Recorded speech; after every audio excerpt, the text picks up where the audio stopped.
As the MCT-MC launches in the factory default settings in a fresh build, it will be shown as a single loop controller regardless of the number of B42 boards connected.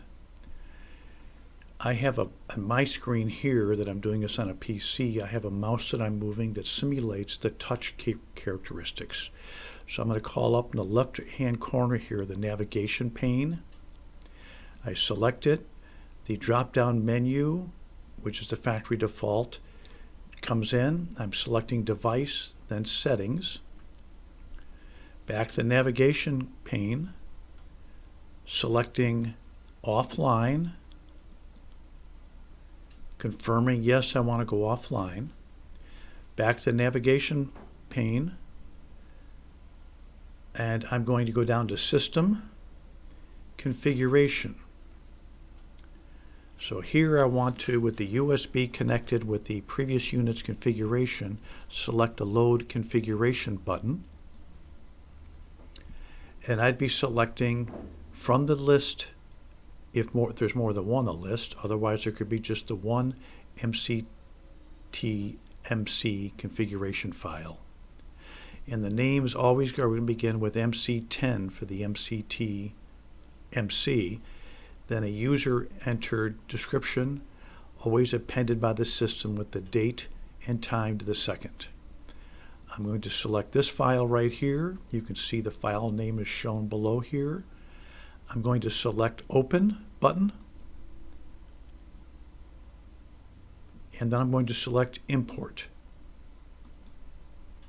And a dialog pops confirming that I want to hit it. I'll select the Yes button. And it's going to take up towards a minute to have the file completely loaded. And at such time, a dialog box will pop, and we'll watch that.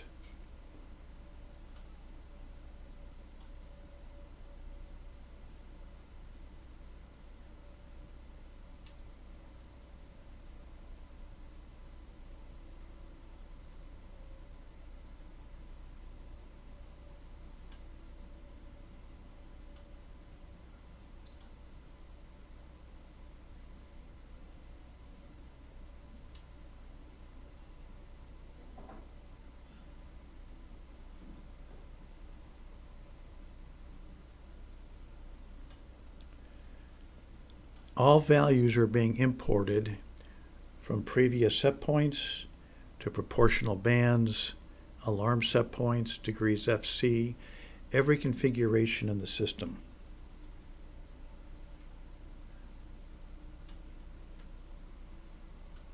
What is not included are profiles, which are stored on the SD card and are not part of configuration, as are any data log files or alarm files. Dialog pops. I'm going to hit the Yes button. And when I repower the unit, it will boot with the loaded configuration.